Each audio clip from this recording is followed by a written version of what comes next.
सबके प्रजापति भगवान ब्रह्मा हैं और जो ब्रह्मा को प्रकट किए वो भगवान नारायण हैं। जो भगवान नारायण जिनके अंश हैं भगवान श्री कृष्ण चंद्र जो हैं, निकुंज बिहारी हैं। भगवान किसी की रचना नहीं है, स्वप्रकाशित हैं, स्वयं प्रकट हैं। भगवान का शरीर कर्मजन्य नहीं है, इच्छयात वपुषः। भगवान स्वतंत्र रूप से आत्मस्वरूप से, कोई शासन नहीं, कर्म का शासन नहीं, माया का शासन नहीं। हम सब प्रकृति के अधीन होकर जन्म लेते हैं, भगवान प्रकृति को अधीन करके प्रकट होते हैं। भगवान जैसे मत्स्य अवतार, कच्छप, वाराह आदि अवतार लेते हैं तो ये कोई कर्म बंधन से तिर्यक योनि को प्राप्त कच्छप वाराह थोड़ी है, नहीं, चिदानंद रूप धारण करते हैं, शरीर के आश्रित नहीं होते। जैसे हम और हमारा शरीर अलग है, मैं तत्व जो है आत्मस्वरूप, शरीर पांच भौतिक है। ऐसा नहीं कि हम शरीर के आश्रित है, जो जो कर्म करेंगे उनका फल भोगना है। भगवान कैसा नहीं, भगवान का चिदानंद वपु है और उनकी जितनी चेष्टा होती सब चिदानंदमयी होती है। अब हमारे अंदर वो ज्ञान नहीं है तो हम उन्हीं चेष्टाओं को कर्म बंधन से युक्त प्राणियों से तुलना करने लगते हैं। कैसे कोई भगवान से तुलना कर सकता है, कैसे कर सकता है? भगवान आद्य गुरु शंकराचार्य जी ने कहा मैं ब्रह्म हूं, इसकी सिद्धि के लिए सब उनके सिद्धांत है आचार्य चरण के कि स्वयं मैं ब्रह्म हूं, ब्रह्म के सिवा कोई है नहीं, वही ब्रह्म मैं हूं। अहम ब्रह्मास्मि, अयम आत्मा शिवोहम। लेकिन वो एकांत में क्या कह रहे हैं? षटपदी है उनकी, एकांत में कह रहे हैं सत्यपि भेदापगमे नाथ तवाहम नमाम की नस्त्वम सामुद्रो ही तरंगा क्वचिन समुद्रो न तारंगा। नाथ, यद्यपि सिद्धांत में हम में आप में बिल्कुल भेद नहीं है, बिल्कुल सत्य विषय सिद्धांत है, एकोहम बहुश्यामा, पर प्रभु अभेद होते हुए भी बहुत बड़ा भेद है। क्या? समुद्र से तरंगें प्रकट होती हैं नाथ, पर किसी तरंग में ताकत नहीं कि समुद्र प्रकट कर सके। वायु विकार नष्ट हुआ तो तरंग समुद्र रूप हो गई, तो इसीलिए ब्रह्म हो गया वो। देहाभिमान नष्ट हुआ, आत्मस्वरूप में स्थित हुआ, ब्रह्म स्वरूप है, कोई संशय नहीं, अकाट की बात है। चाहे भक्ति से देखो चाहे ज्ञान से देखो, वो भगवत स्वरूप को ही प्राप्त होता है। बस विकार नष्ट हुआ तो तरंग नाम की चीज नहीं, समुद्र ही है। पर प्रभु भेद इतना है कि समुद्र में अनंत तरंगें प्रकट होती हैं, पर एक तरंग की ताकत नहीं कि समुद्र प्रकट कर सके। बहुत महिमामयी बात आद्य गुरु भगवान शंकराचार्य जी ने कही। ये जो नहीं जानते हैं वो भगवान श्री कृष्ण को ऐसा कहने लगते हैं। 5 किलो का एक बांट लीजिए और ऐसे अंगुली में रखिए, देखो कितने घंटे रख सकते हो? 7 दिन 7 रात 5 किलो का बांट रख के दिखाओ। 21 किलोमीटर में फैले हुए गिरिराज जी को हमारे सरकार 7 वर्ष की अवस्था 7 दिन 7 रात ऐसे। कहीं भगवान की समानता कर सकते हो? उनकी बाल लीला देखो। अभी 6वां दिन है, छठी का दिन है, उत्सव मनाया जा रहा है। देवता कांपते हैं जिससे ऐसी बलशाली है पूतना। कंस के आग्रह से वायु भी थी, उसको सेवा मिली थी ब्रजमंडल में, जितने 10 दिन के अंदर प्रकट हुए बालक है सब मार दिए जाए। बड़ा उत्सव बाबा के दरबार में मच रहा था, लाला का छठी उत्सव मनाया जा रहा, सब ब्रजवासी। तो भगवान ने सोचा है और किसी के घर जाएगी तो हमारे सखाओं को बाधा पहुंचाएगी। उसके मन में एकदम प्रेरणा हुई कि ये सब उत्सव मनाने जाते हैं, जिसका पहले उसी को मारें फिर अन्य सबको।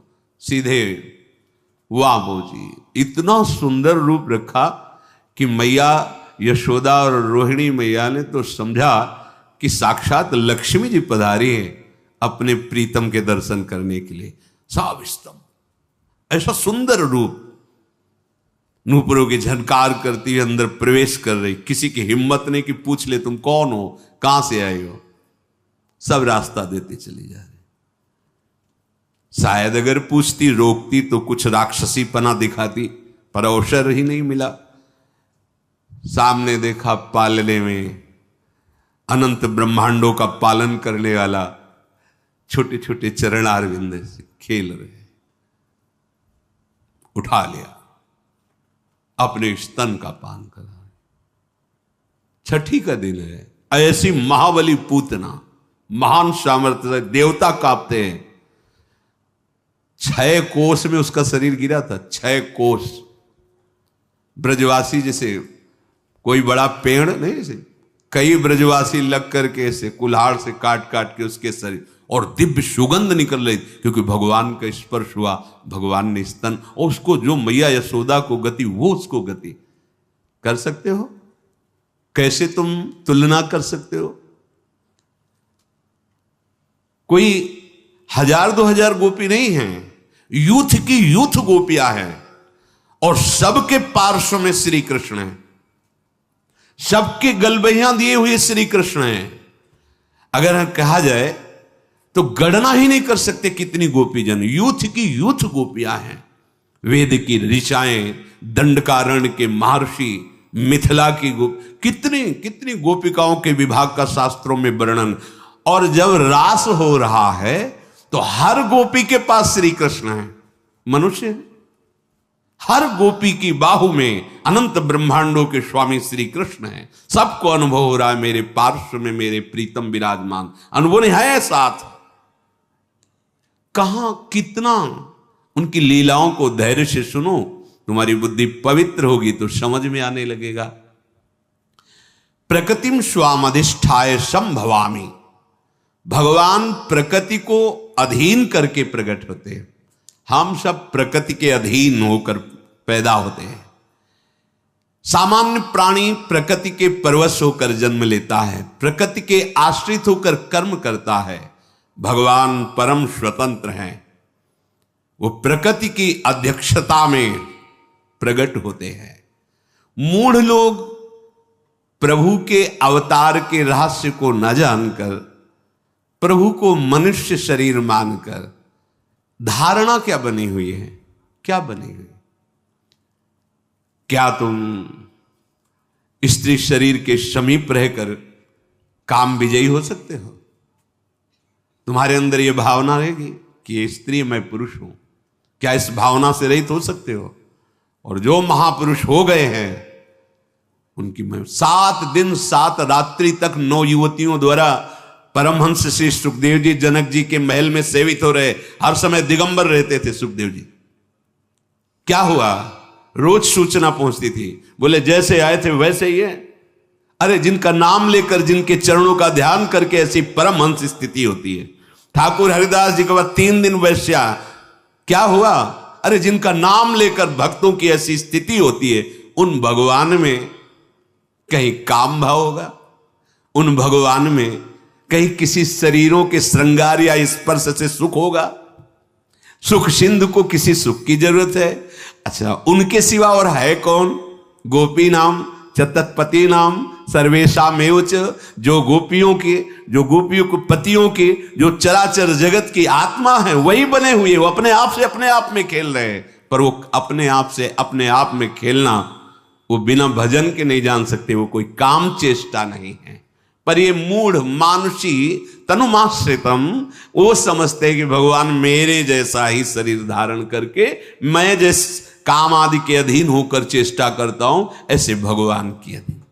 वो भगवान तो माखन चोरी किए। अरे वहां बर्तन नहीं रखते थे नंद बाबा के घर में कि भाई भगोने में मक्खन रखा है या बाल्टी में दूध रखा है।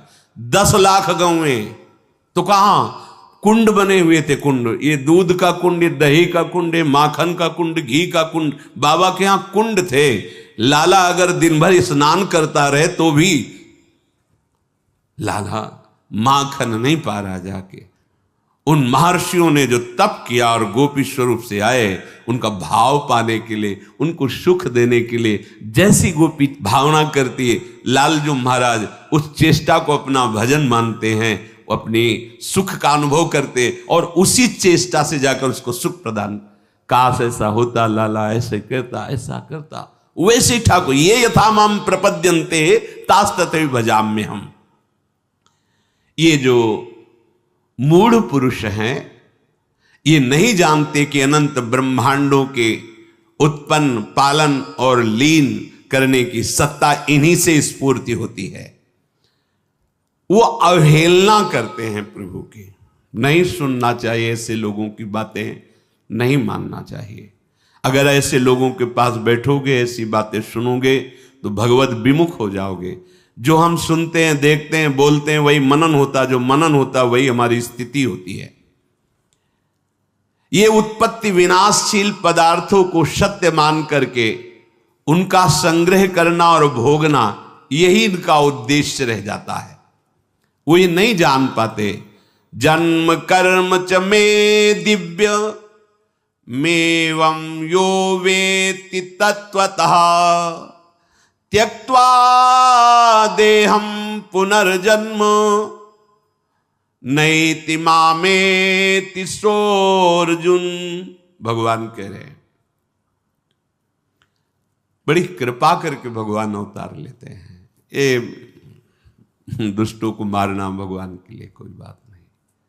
एक संकल्प करते हैं तो सृजन पालन लीला उसी संकल्प से चलती रहती है।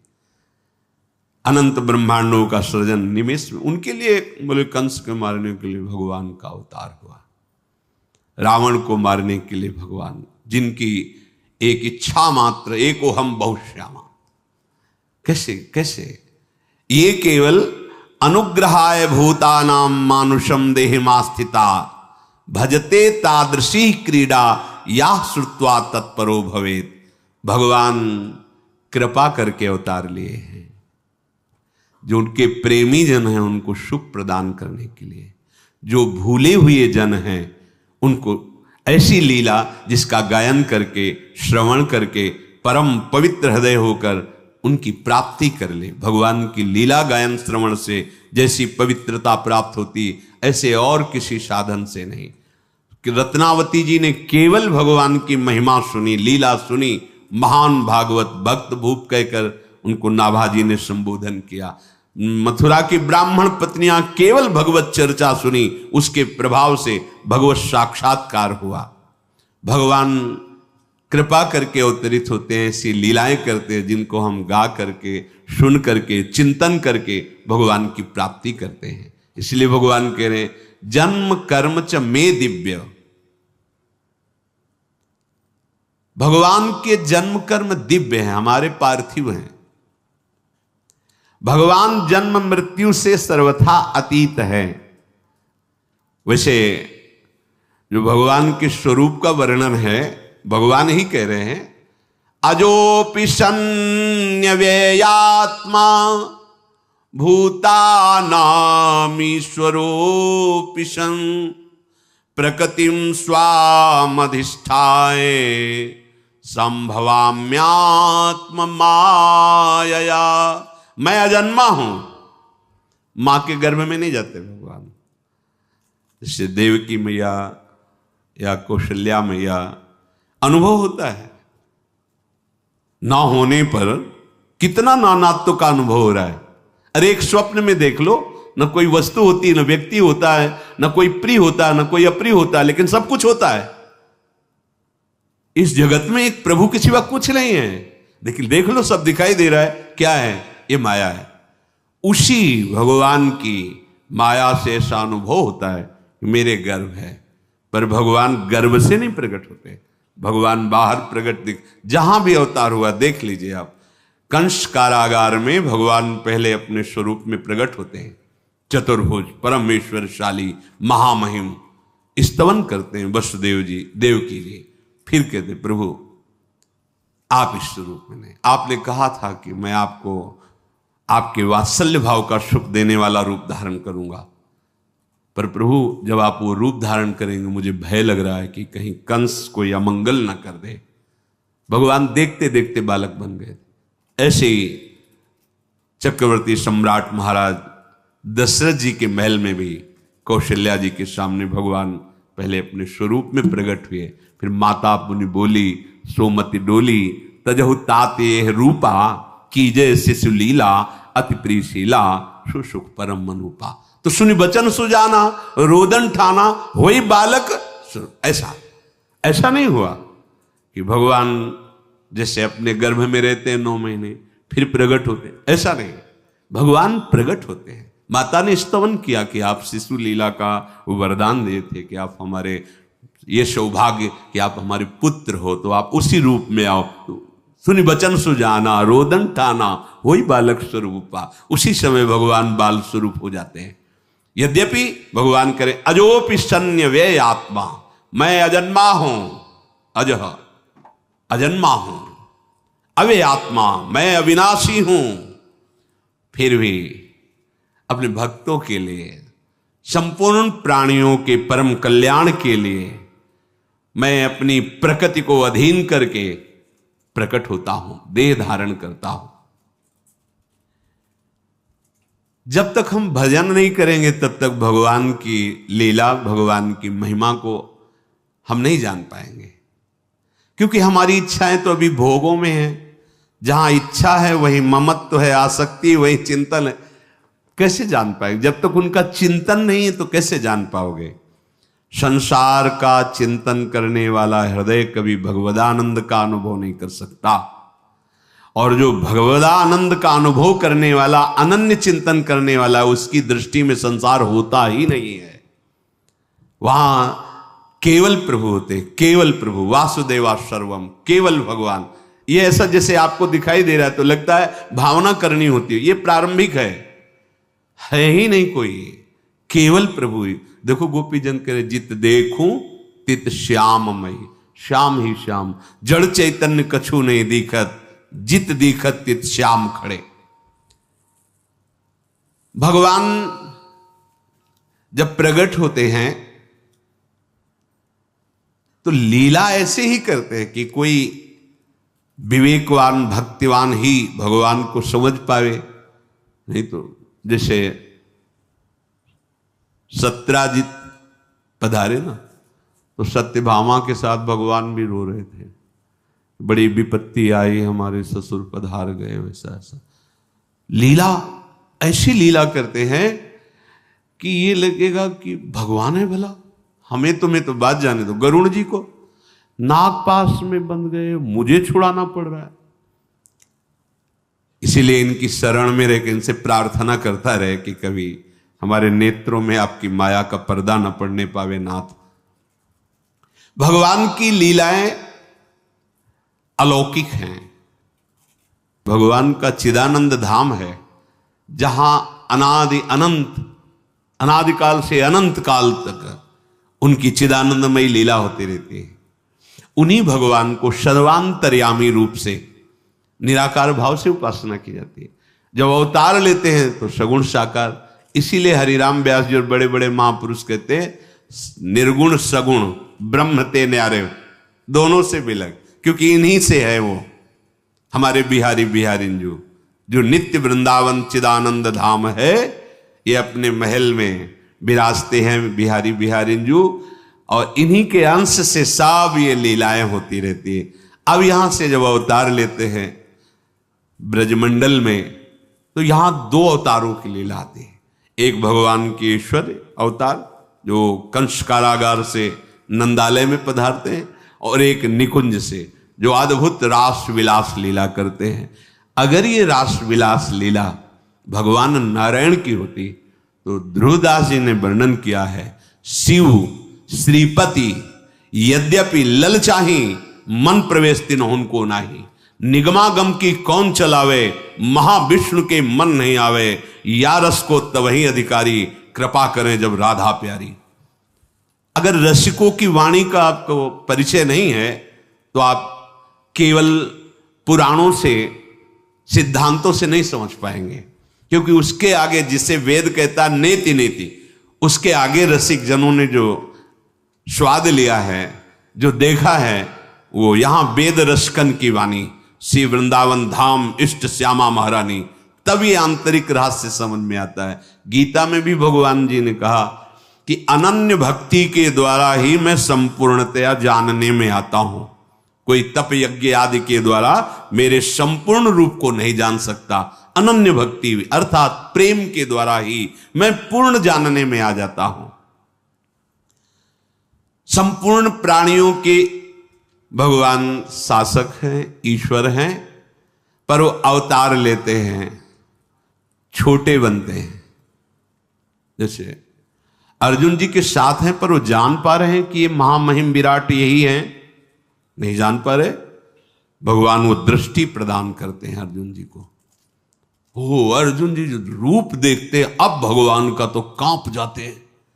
वही भगवान जिससे हास परिहास करते हैं, हे कृष्ण हे सखे ऐसे कहकर वार्ता करते हैं, वही भगवान जब अपने विराट रूप का वही हैं, विराट रूप लिए बैठे हैं, सारथी बने, पर क्या कभी देखे पाए? जब भगवान ने उनको दिखाया तो कांप गए। ये भी भगवत स्वरूप है अर्जुन जी, नर नारायण स्वरूप में विराजमान होकर के बद्री नारायण में सदैव तप परायण रहकर जगत का मंगल करते हैं। ये भगवान नारायण स्वरूप ही नर हैं ये अर्जुन जी।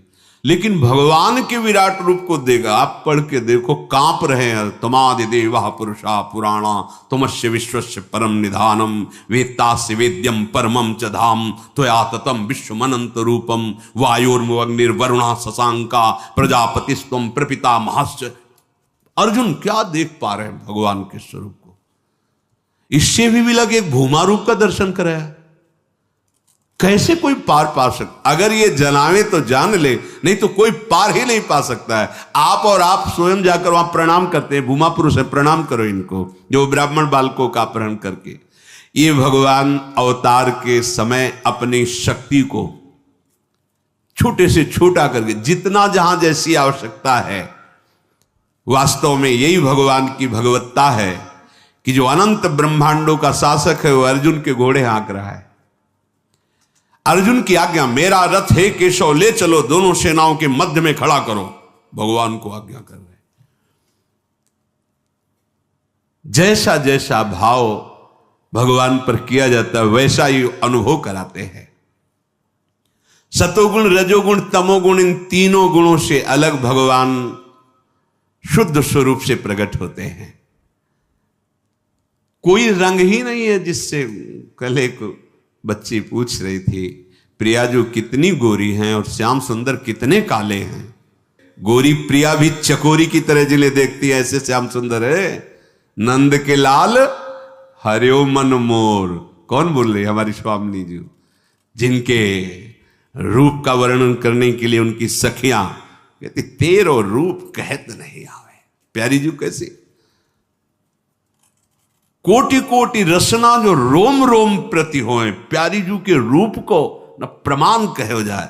चाहे स्वामी जी बोले, चाहे हित जी बोले, चाहे ध्रुवदास जी बोले, जितने रसिक महापुरुष, ऐसा रूप प्यारी जी चकोरी की तरह देखते हैं।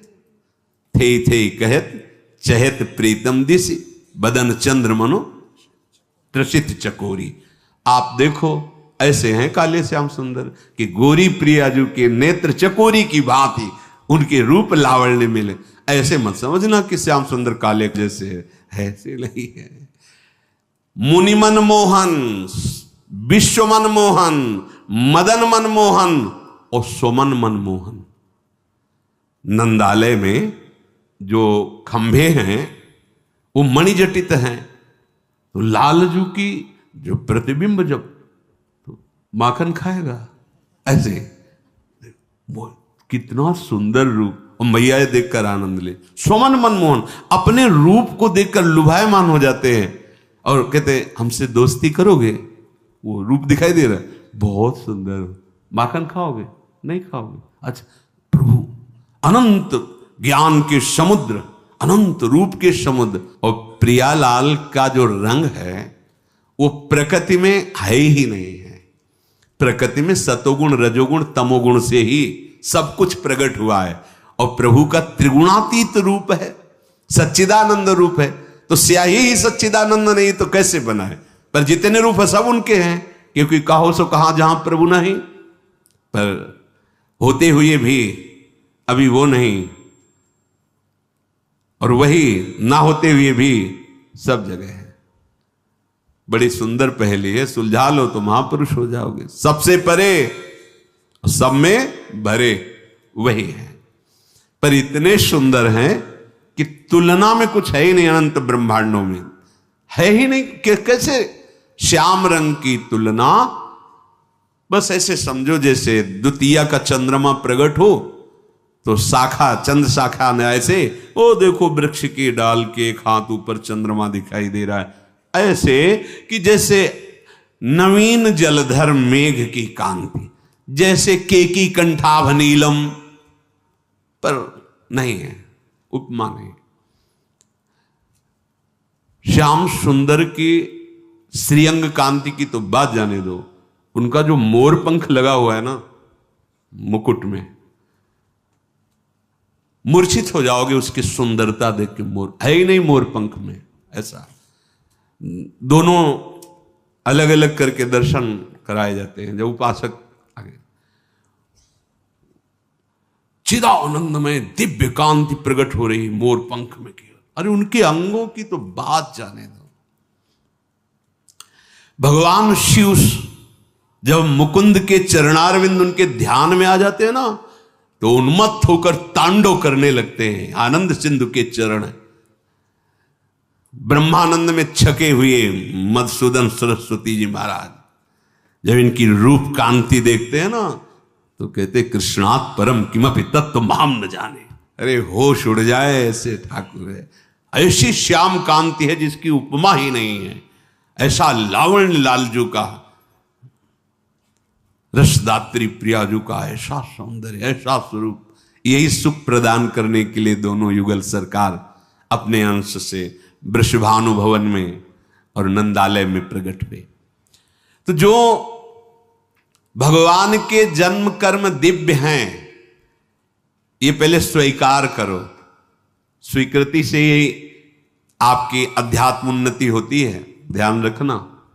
अगर देहाभिमान भाव है तो बड़े से बड़ी साधना कर लो, उसका फल मिलेगा, ब्रह्मलोक तक पहुंच सकते हो, लेकिन जीवन मुक्त नहीं हो सकते, प्रेमी नहीं हो सकते। स्वीकृति, देह स्वीकृति तो ब्रह्मलोक तक जा सकते हो। बड़ी बड़ी साधना, बड़ी बड़ी तपस्या, मैं तपस्वी, मैं साधक, मैं त्यागी, मैं, उसका फल मिलेगा आपको। लेकिन इस मैं का समर्पण जब होता है तब जो दिव्यता आती है। ये समर्पण कब होता? पहली स्वीकृति हृदय में कि प्रभु है, प्रभु दिव्य है, उनकी लीला दिव्य है, उनका नाम त्रिगुणातीत है, उनका धाम त्रिगुणातीत है। किसी की मत सुनो। ये जो नाम की निंदा करते हैं, धाम की अवहेलना करते हैं, नामों में भेद पैदा करते हैं और नाना प्रकार की उपासनाओं में, ये भगवान की माया के द्वारा हमारी परीक्षा हो रही अपनी इष्ट निष्ठा की। किसी की निंदा नहीं करनी, पर अपनी इष्ट निष्ठा की, जो गुरु प्रदत्त नाम धाम रूप लीला। कोई भी ज्ञानी महापुरुष, कोई भी सिद्ध महापुरुष बिना नाम के नहीं है। खूब भ्रमण करके बड़े बड़े ब्रह्मानंद में छके हुए महापुरुषों के संग से बात अनुभव करके, वो भी नाम में ही लगे हुए। अनुभूति हो गई है, पर अपने आत्मस्वरूप प्रभु की सेवा में। हमने तो बड़े महापुरुषों को देखा शालिग्राम भगवान की सेवा करते, ब्रह्मबोध संपन्न महापुरुष। चरणामृत लेना, तुलसी चढ़ाना, प्रणाम, संन्यास, ब्रह्म मार्ग, ब्रह्म की अनुभूति करने वाले। हाँ, अरे सनकादि से बढ़कर कौन है? हरिशरणम हरिशरणम। होश में कलयुग है, जिससे तुम्हारा काम बनेगा उसी को बिगाड़ दिया जाएगा, वही भाव बिगाड़ दिया जाएगा। मत सुनो किसी की बात, मान लो खुद तुम्हारा हृदय कहने लगेगा कि आप सत्य मार्ग में हो। भगवन नाम, भगवत लीला गुण गायन श्रवण और भगवत धाम, ये उपासना के विशेष खंभ हैं। इन्हीं पर प्रेम प्रसाद, प्रेम महल खड़ा होगा और उसी प्रेम महल में प्रिया प्रीतम की लीला में आपका प्रवेश होगा। भगवान का जन्म मृत्यु से सर्वथा अतीत स्वरूप है।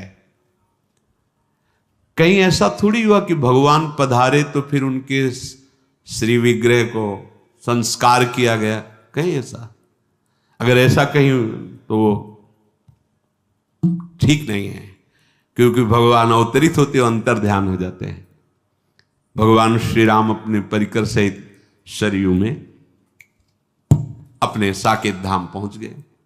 भगवान द्वारिकाधीश विमान आया, पहले उस जो बाण बेधने की लीला उसको पहले पहुंचाया परम धाम, और आप अपने परम धाम को गए। भगवान का दिव्य जन्म और मृत्यु से अतीत स्वरूप है।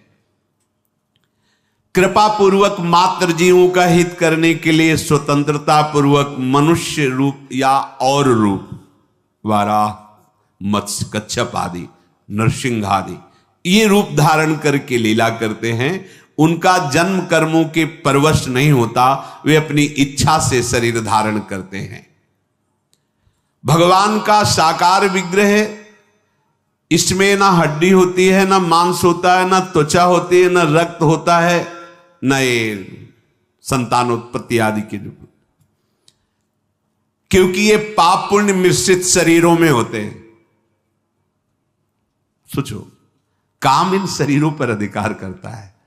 अरे आपके भाव पर अधिकार नहीं कर सकता काम, तो भाव देह और फिर चिदानंद आराध्य देव, बस जब तक भजन नहीं करोगे समझ में नहीं आएगा।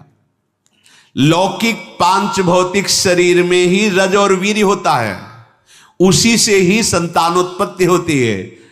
भगवान का विग्रह पाप और पुण्य और पंचभूत और इन सब सप्तम धातु से बिल्कुल बिलग है, नित्य है, अनामय है, अलौकिक है, विकार रहित है, परम दिव्य है। अन्य जीवों की अपेक्षा तो देवताओं के शरीर भी दिव्य होते हैं, पर होते वो भी प्रकृति रचित है। देवताओं के भी दर्शन ऐसे थोड़ी हो जाते हैं, कहां ऐसे दिखाई दे रहे हैं? और हैं आपके ही शरीर में वास कर रहे हैं, सारे देवता वास कर रहे हैं। अभी आराधना करो वो प्रकट हो जाएंगे। जैसे हाथों में इंद्र का वास है, अलग अलग देवता हर शरीरों में, उनको कहीं बुलाने की थोड़ी जरूरत, तुम्हारे शरीरों में बैठे हुए हैं। भगवान जब स्वरूप धारण करते हैं तो जहां जहां प्रकट हुए हैं वो अपने स्वरूप में, फिर बाल रूप में, पर लोकाभिरामम स्वतनुम धारणा ध्यान मंगलम योग धारणा अग्नेया दग्ध्वा धामा विशद स्वकम। जो भगवत धारणा से और भगवत ध्यान से ही देखा जाता है रूप, पर जब अवतार लेते हैं तो सहज में वो ध्यान, उसको ध्यान धारणा करने की जरूरत नहीं होती। ये अवतार में सहजता होती है। प्रभु जब अवतार लेते हैं, प्रकट होते हैं, तो ये सहजता होती है कि जैसे योगी लोग धारणा और ध्यान के द्वारा फिर उसका अनुभव करते हैं, ऐसे सहज में दर्शन। जो ध्यान का विषय है वो सहज में, बड़ी कृपा, मानो कृपा की वर्षा करने के लिए ही भगवान अवतार लेते हैं। भगवान के विग्रह में महामुनियों ने देखा है, जैसे श्री वाल्मीकि जी आदि, ब्रह्मा जी भी स्तवन करते हैं ब्रह्म स्तुति में, बड़े बड़े, चिदानंदमय देह तुम्हारी विगत विकार जान अधिकारी, नरतनु धरेहु संत सुर काजा, कहु करहु जस प्राकृत राजा। एक बार शनकादि ऋषि जब भगवान के परम धाम वैकुंठ में जा रहे थे तो द्वारपालों ने उन्हें रोक दिया, तो शनकादि ने उन्हें शाप दे दिया। अपने अनुचरों के द्वारा शनकादि को रोका जाना सुनकर और शाप की बात सुनकर भगवान स्वयं पधारे। आगे शनकादि को नहीं जाने को मिला, अंतःपुर में नहीं पहुंचे, भगवान स्वयं पधारे।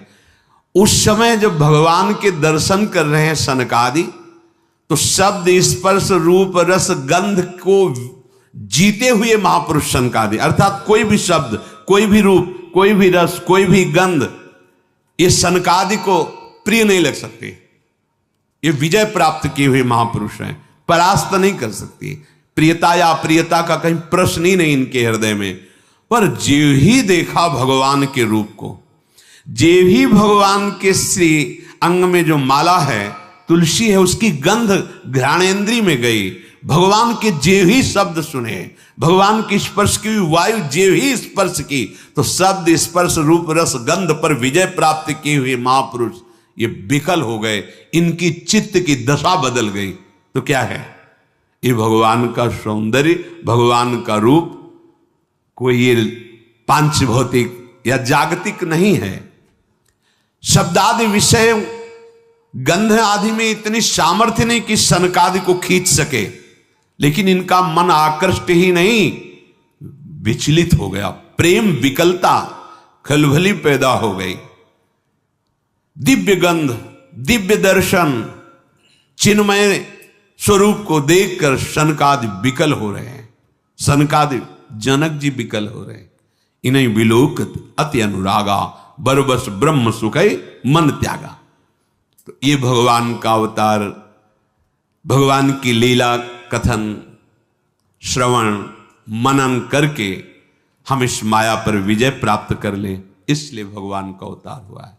अगर हम भजन नहीं करेंगे, सदाचरण नहीं करेंगे, भगवत चिंतन परायण नहीं रहेंगे, तो एक दो दिन आप उत्सव मना लो आस्तिकता के कारण, फिर इसके बाद आपका चिंतन वही विषय रहेगा ना, तो आनंद तो नहीं आया ना। नंद के आनंद है, ये तभी होगा जब यहां आनंद सिंधु जो हैं वो प्रकट हो जाए। वो तभी प्रकट होंगे जब आपका चिंतन अनन्य होगा। अन्य चिंतन, ये बहुत बड़ी बात है, यहां अपने लोग चूक करते रहते हैं। सुलभा भगवान शब्द बोले हैं, सुलभा, मैं उसके लिए सुलभ हूं। अनन्य चेता सततम यो माम स्मृति नित्य सा तस्याहम सुलभा पार्थ, मैं उसके लिए सुलभ हूं। बस चिंतन, चिंतन उसी का बनता है जो भगवान की लीलाओं का गायन करता है, लीलाओं का श्रवण करता है और उनकी चरण सेवा करता है, सेवा विराजमान करता है, नाम कीर्तन करता है, नाम जप करता है। इससे अभ्यास ऐसा बन जाता है कि फिर प्रभु का चिंतन छूटता ही नहीं। तंद्रा में है या निद्रा में है, स्वप्न में है या जागृति में है, वही बने रहते हैं, उन्हीं का चिंतन चलता रहता है। उनका चिंतन होना अर्थात भगवत प्राप्ति होना, अखंड चिंतन। फिर आप देख लेना, चिंतन संभालो। भगवान का अवतार अनन्य चिंतन करवाने के लिए हुआ है कि हमारी लीलाओं को गाओ, सुनो और उनका मनन करो, हमारा अनन्य चिंतन करो। कृपा सिंधु भगवान अकर्ता हो करके भी ऐसी चेष्टा, ऐसी क्रियाएं करते हैं जिनके केवल गाने मात्र से, देखो, सब काम से पीड़ित हृदय वाले जन ये समझ ही नहीं पा रहे सुखदेव जी महाराज क्या कह रहे हैं। भगवान श्री कृष्ण के द्वारा ये जो रास लीला की गई है, अगर इसका आप गायन करोगे तो आपका हृदय रोग, काम रोग दूर हो जाएगा। देखो, श्री हिताचार्य चरण कह रहे हैं कि जो चतुरासी जी के 84 पद हैं, इनमें उन लीलाओं का गायन है। अगर आप इन लीलाओं का गायन करोगे तो आपके हृदय में जो काम वेदना है शांत हो जाएगी। भव जल निधि को नाव, काम पावक को पानी। आपके हृदय में प्रेम प्रकट हो जाएगा, प्रेम भक्ति को मूल। आपके सारे शोक संताप नष्ट हो जाएंगे। मोद मंगल सुखदानी, और सारे वेदों का सिद्धांत सार है भगवत लीलाओं का गायन श्रवण करना। और इन्हीं नेत्रों से निर्खय जुगल किशोर, इतना लीलाओं में सामर्थ्य भरी है। अगर हम प्रभु की लीलाएं जो प्रभु प्रकट होकर किए उनका गान करें, प्रभु को ही सुनाएं और उनका श्रवण करें और उनका मनन करें और नाम जप करें, तो इसी जन्म में हमें भगवत प्रेम प्राप्त हो जाए, जो हमारे जीवन का परम लाभ है। सच्ची सच्ची, जैसे आप आंख मूंदते हैं तो अंधेरा नजर आता है ना, ऐसे आप खोले रहो या मूंदे रहो, वो गौर श्याम कांति झलकती रहती है, वो कृपा करके हृदय में प्रकाशित रहते हैं। ऐसे है तो जिधर देखो उधर वही छाए रहते हैं। यही जीवन का परम लाभ देने के लिए भगवान अवतरित थे। बड़े बड़े जो बलशाली असुर हैं, एक संकल्प से पूरे ब्रह्मांडों का विनाश हो जाए, उनके लिए अवतार लेने की जरूरत नहीं। वो अपने प्रेमी जनों को सुख देने के लिए और प्रेम प्राप्त करने के लिए लालसा वाले उपासकों के लिए जो भगवान ने लीलाएं की, उनका गायन करें, श्रवण करें, आनंद उत्सव मनाएं। हमारे हृदय में भगवान प्रकट हो, हमारे हृदय में प्रियालाल प्रकट हो। शेष चर्चा आगे। श्री राधा वल्लभ लाल।